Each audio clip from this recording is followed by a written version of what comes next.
आपके इस चैनल पर अब तक सोशल साइकोलॉजी, समाज मनोविज्ञान, साइकोपैथोलॉजी या मनोरोग विज्ञान, बेसिक साइकोलॉजिकल प्रोसेस, सांख्यिकी, स्टैटिस्टिक्स, रिसर्च मैथोलॉजी, शोध अनुसंधान, इन सभी से संबंधित नोट्स के वीडियोस अवेलेबल हैं।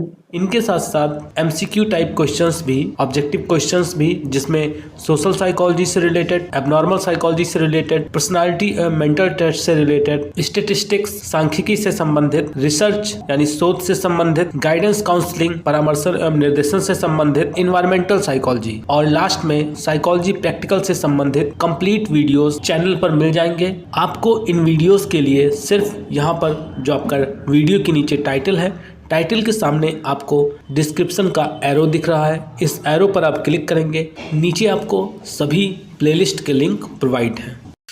आज का हमारा टॉपिक है व्यवहार प्रतिबंधन सिद्धांत, जो कि इन्वायरमेंटल साइकोलॉजी से रिलेटेड है। इससे पहले अब तक हम 3 सिद्धांत देख चुके हैं, आज ये हमारा चौथा सिद्धांत है। इसके बाद एक सिद्धांत आपका और आएगा। अगर वीडियो बहुत ज्यादा लंबी नहीं हुई तो हम कोशिश करेंगे कि इसी वीडियो में उस सिद्धांत को भी कवर कर लें। चलिए बात करते हैं इस सिद्धांत के बारे में। इम्पॉर्टेंट है और आपकी लाइफ से रिलेटेड है। अगर थोड़ा सा आप ध्यान से इसको समझने की कोशिश करेंगे तो आपको बहुत ज्यादा दिमाग नहीं लगाना पड़ेगा, आप आसानी से इसको समझ के और एग्जाम में लिखकर अच्छे नंबर भी पा सकते हैं। यहाँ पर बताया गया है सबसे पहले प्रतिबंधन के बारे में कि प्रतिबंधन क्या होता है, क्योंकि ये सिद्धांत ही व्यवहार प्रतिबंधन सिद्धांत है। तो प्रतिबंधन से अर्थ हुआ, प्रतिबंधन का तात्पर्य है कि कोई भी ऐसी घटना जो आपको आपके लक्ष्य तक पहुंचने में अगर बाधा उत्पन्न कर रही है तो हम उसे प्रतिबंधन की श्रेणी में रखेंगे या उसे ही प्रतिबंधन कहेंगे। अब बहुत सी ऐसी घटनाएं होती हैं जो आपको आपके लक्ष्य तक पहुंचने में बाधा उत्पन्न करती हैं, तो वो सभी किसके अंतर्गत आएंगे? प्रतिबंधन के अंतर्गत आएंगे। अब कभी भी ऐसा होता है अगर कि कोई घटना है जो आपको आपके लक्ष्य तक नहीं पहुंचने दे रही है, तो क्या होगा? हमारे अंदर उस सिचुएशन के लिए, उस घटना के लिए एक निगेटिव फीलिंग आ जाएगी। जैसे मान लीजिए आप बैठ के पढ़ाई कर रहे हैं और पड़ोस में आग लग जाती है, पड़ोस के घर में आग लग जाती है। अब उस कंडीशन में आप पढ़ तो पाएंगे नहीं। अब आपका लक्ष्य था कि आपको आज बैठ के कम से कम लगातार 3-4 घंटे पढ़ना ही है, यह आपका लक्ष्य था। लेकिन आपका जो पड़ोसी है वो आपके क्लोज हैं और आग लगने के बाद अब आप बैठ के पढ़ाई तो कर नहीं सकते। आप जाएंगे, आग बुझाने की कोशिश करेंगे, उसमें हेल्प करेंगे। तो ये जो आग वाली कंडीशन है वो क्या है? वो आपके अंदर एक निगेटिविटी की फीलिंग लाएगी। क्यों? क्योंकि उसकी वजह से एक तो आप अपने लक्ष्य तक नहीं पहुंच पा रहे हैं और दूसरा आपके पड़ोसी को भी नुकसान हो रहा है। अब जब ऐसी कंडीशन आती है तो हम क्या करते हैं? हम उस कंडीशन को दोबारा सुधारने की कोशिश करते हैं, ऐसा करने की कोशिश करते हैं कि परिस्थितियां नॉर्मल हो जाएं, अनुकूल हो जाएं और फिर हम वापस अपने लक्ष्य की तरफ बढ़ सकें। तो जो हम ऐसी एक्टिविटीज करते हैं, परिस्थितियों को पुनः अनुकूलित करने का जो हम प्रयास कर रहे हैं, उसे कहा जाता है मनोवैज्ञानिक प्रतिघात। इसे मनोवैज्ञानिक प्रतिघात यहां पर इसलिए कहा गया है कि जो निगेटिव फीलिंग आ रही है वो आपके माइंड में आ रही है, माइंड में निगेटिव फीलिंग आ रही है, निगेटिविटी आ गई है और आप कोई ऐसा एक्ट करते हैं कि वो निगेटिविटी दूर हो जाए। तो इस कंडीशन में हम इसे कहेंगे मनोवैज्ञानिक प्रतिघात। इतनी चीजें क्लियर हो गई। यहां पर आगे देखें, आगे ब्रह्म, बेम और ब्रह्म ने इसके 3 चरण बताए। व्यवहार प्रतिबंधन सिद्धांत से रिलेटेड 3 चरण दिए, जिसमें पहला है नियंत्रण का अभाव, दूसरा मनोवैज्ञानिक प्रतिघात, तीसरा है आपका असहायता की अनुभूति। सबसे पहले हम बात करेंगे नियंत्रण के अभाव के बारे में। यहां पर हम 2 चीजें देखेंगे, एक ही सिद्धांत में 2 चीजें निकल कर आएंगी। फर्स्ट पार्ट की बात करें तो यहां पर देखें, यह बताया जा रहा है कि जब व्यक्ति का उसके बिहेवियर पर से नियंत्रण हटने लगता है तो उसके अंदर एक निगेटिविटी की फीलिंग या निगेटिव इफेक्ट पड़ता है और फिर वो उस कंडीशन को दोबारा संतुलन की अवस्था में लाने का प्रयास करता है। और अगर उस प्रयास में वो सफल हो जाता है तो उसके अंदर क्या होता है, कोई भी चीज़ है, अगर आपके अंदर निगेटिविटी आ रही है और आप उस निगेटिविटी को दूर करने में सफल हो जाते हैं तो क्या होगा, आपके अंदर एक सकारात्मक विकास होगा, सकारात्मकता की भावना आएगी। अब यहाँ पर ग्रास और सिंगर का इसी से रिलेटेड एक रिसर्च है। इन्होंने एक अपने अध्ययन में ये पाया कि अगर पर्सन को ये पता हो कि वो जो सिचुएशन है, जो निगेटिविटी आई है, उसको कंट्रोल कर सकता है, तो मात्र इतना पता होने से ही उसके अंदर क्या होता है, उसके अंदर बहुत सी निगेटिविटी कम हो जाती है। थोड़ा सा समझे इसको। जब तक उसको नहीं पता होता कि वो जो सिचुएशन है उस पर कंट्रोल कर पाएगा, तब वहां पर निगेटिविटी बहुत अधिक होती है, नकारात्मकता बहुत अधिक होती है। लेकिन अगर उसको ये पता चल जाए कि वो जो सिचुएशन है उसको कंट्रोल कर ले जाएगा, तो चाहे उसने कंट्रोल अभी किया नहीं है, लेकिन मात्र इतना पता चल जाने से ही उसके अंदर काफी निगेटिविटी कम हो जाती है। कैसे, आप एक एग्जांपल से समझिए। मान लीजिए कि आपका शेड्यूल आ गया है, एग्जाम का शेड्यूल आ गया है कि 1 महीने बाद आपका पेपर होना है, और कुछ ऐसे टॉपिक्स हैं जिनसे रिलेटेड मैटर आपके पास नहीं अवेलेबल है। मतलब सिलेबस में कुछ ऐसे टॉपिक्स हैं जो आपको मिल ही नहीं रहे हैं। आपने बुक्स में देखा, बुक्स में भी नहीं मिल रहे हैं। टीचर से आप संपर्क नहीं कर पा रहे हैं, आप काफ़ी दूर हैं। आप अपने फ्रेंड से बात कर रहे हैं, नेट पर घोष रहे हैं, कहीं पर भी वो टॉपिक नहीं मिल रहे हैं। फिर आप क्या करते हैं, आप YouTube पर आते हैं और आप YouTube पर सर्च करना स्टार्ट करते हैं। काफ़ी कुछ सर्च करने के बाद भी आपको जब चीज़ें नहीं मिलती हैं तो आप और ज़्यादा परेशान होने लगते हैं। फिर अचानक सर्च करते करते आपको एक ऐसा चैनल मिलता है जहाँ पर जो आपका सिलेबस है, आपके सिलेबस से रिलेटेड कंप्लीट वीडियो उस चैनल पर अवेलेबल है। अब आपने अभी वीडियो देखा नहीं है, आपने सिर्फ ये देखा कि जो मुझे चाहिए वो सारी चीज़ें यहाँ पर अवेलेबल हैं, और आपने अभी उन चीज़ों को देखा नहीं, उन चीज़ों को पढ़ा नहीं। लेकिन मात्र इतना जान जाने से कि आप जो चाहते हैं वो चीज़ें यहाँ पर हैं, इतना जान जाने से ही आपकी जो स्ट्रेस है वो काफ़ी हद तक कम हो जाता है। आपने सबने ये चीज़ फील की होगी, और हो सकता है कि उसके बाद आपको ये लग रहा था कि मिल जाए, मैं तुरंत पढ़ने लगूं, और जब आपको मिल गया तो आप 1-2 दिन, 3 दिन, 4 दिन उसको देखते भी नहीं है, उसको बस प्लेलिस्ट में सेव करके रख देंगे और उसके बाद सोचेंगे हाँ देख लूंगा, अब तो मिल ही गया है।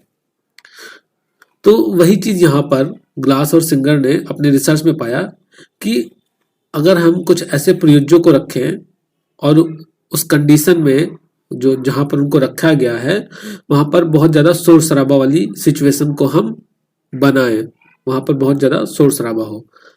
अब इस शोर शराबे वाली सिचुएशन में हम पर्सन को सिर्फ ये बता दें कि यहाँ पर एक बटन लगा है और आप इस बटन को दबाएंगे, बटन को दबाते ही शोर शराबा बंद हो जाएगा।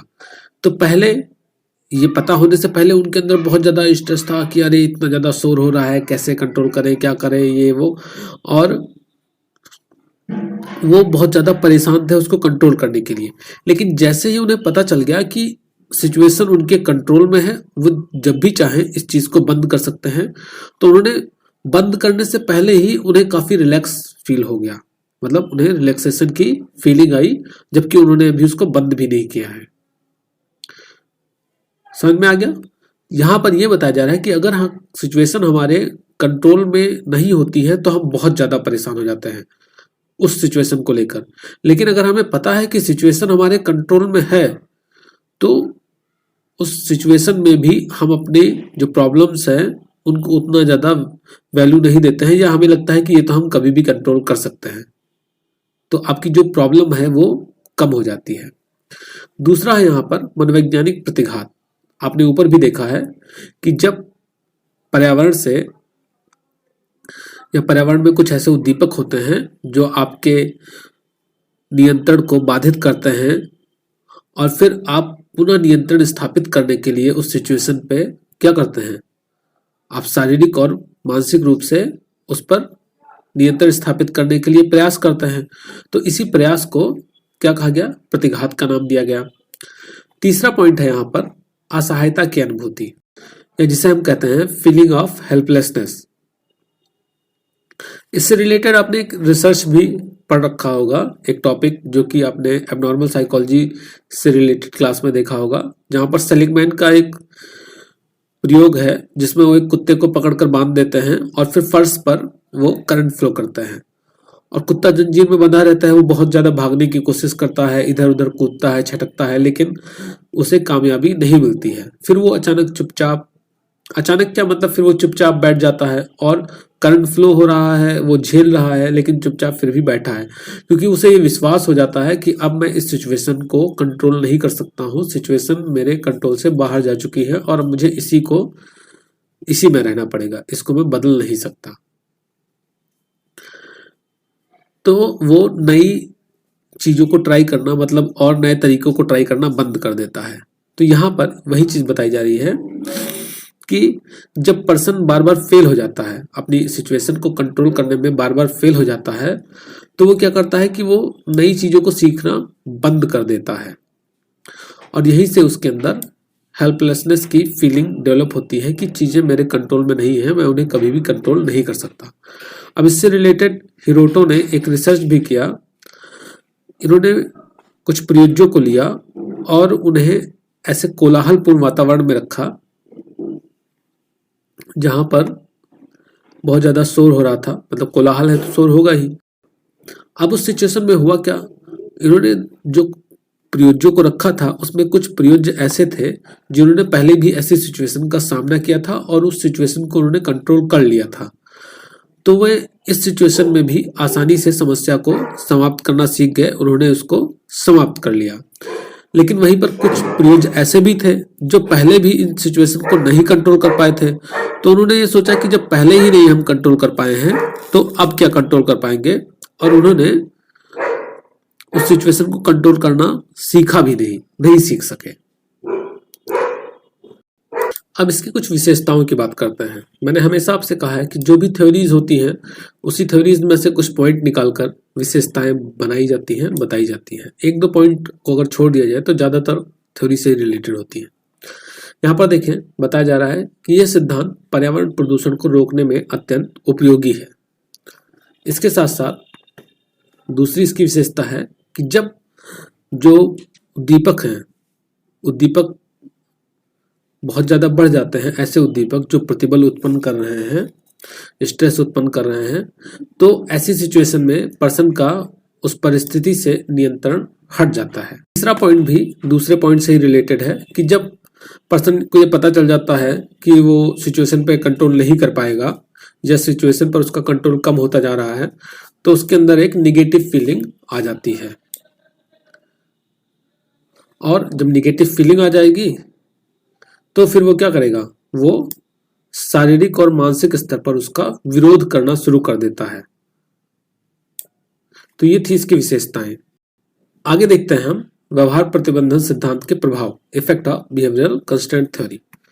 तो पर्यावरण मनोविज्ञान में व्यवहार प्रतिबंधन सिद्धांत का जो प्रभाव है वो ये बताया गया है कि व्यक्ति का परिस्थितियों पर नियंत्रण करने की क्षमता का अभाव होना, मतलब इसका मेन प्रभाव क्या पड़ता है कि व्यक्ति जो अपनी सिचुएशन है उस पर नियंत्रण करने में अक्षम रहता है, यानी वो नियंत्रण नहीं कर पाता है। और एर्विल ने 3 टाइप के नियंत्रण बताए हैं यहाँ पर। इसमें पहला नियंत्रण क्या है, व्यवहार संबंधी नियंत्रण। व्यवहार संबंधी नियंत्रण जिसमें हम अपने बिहेवियर के माध्यम से पर्यावरण को नियंत्रित करते हैं। जैसे मान लीजिए कि बाहर से शोर आ रहा है तो आपने क्या किया, दरवाजा बंद कर लिया। अब आपको जो सिचुएशन है वो आपने कंट्रोल कर लिया। संज्ञानात्मक नियंत्रण, संज्ञानात्मक नियंत्रण यानी जो आपके माइंड से रिलेटेड है, कॉग्निशन से रिलेटेड है। इसमें बताया जा रहा है कि कई बार ऐसा होता है कि सिचुएशन में कुछ चीजें ऐसी घटती हैं जो आप अगर उन पर ध्यान ना दें तो भी वो चीजें नियंत्रण में आ जाती हैं। जैसे बहुत ज्यादा सर्दी या बहुत ज्यादा गर्मी के मौसम में अगर हम उस परिस्थिति का मूल्यांकन कम करके करें, मतलब ठंड बहुत ज्यादा पड़ रही है और आप ये ध्यान ही नहीं दे रहे कि बहुत ज्यादा ठंड है, आप सोच रहे नहीं अभी तो बहुत कम ठंड है, तो कई बार ये जो आपकी सोच है ये सच में उस सिचुएशन में जो ठंड है उसको आपको फील नहीं होने देती है और आपको सच में लगता है कि नहीं उतनी ज़्यादा ठंड नहीं है। ऐसा आपके साथ भी हुआ होगा। ये बहुत ज़्यादा गर्मी है और आप ध्यान ही नहीं दे रहे हैं, आपने सोचा नहीं नहीं गर्मी और भी कुछ नहीं है, मुझे पढ़ना है, तो आपको अचानक लगेगा कि जो गर्मी थी वो आपको कम लगने लगेगी, आपको उतनी ज़्यादा गर्मी महसूस नहीं होगी। तो यानी आपने क्या किया, अपने कॉग्निटिव लेवल पर उस सिचुएशन को कंट्रोल कर लिया। तीसरा, निर्णयात्मक नियंत्रण, डिसीजन से रिलेटेड कंट्रोल, कि आपको बहुत सारे विकल्प दिए गए और आपने उसमें से क्या किया, जो सही विकल्प है उसका चयन किया। तो ये जो तीनों नियंत्रण बताए गए, इन तीनों नियंत्रण के माध्यम से पर्सन क्या करता है कि पर्यावरण पर अपना नियंत्रण करता है और जिसका नियंत्रण सबसे अधिक होता है वो पर्यावरण में अपने आप को अनुकूलित करता है, पर्यावरण को अपने अनुसार या खुद को पर्यावरण के अनुसार अनुकूलित करने में सफलता प्राप्त करता है। तो आज की वीडियो में इतना ही। नेक्स्ट वीडियो में हम कल एक लास्ट सिद्धांत देखेंगे, उसके बाद हम नए टॉपिक को स्टार्ट करेंगे। तो मिलते हैं नेक्स्ट क्लास में, तब तक के लिए धन्यवाद।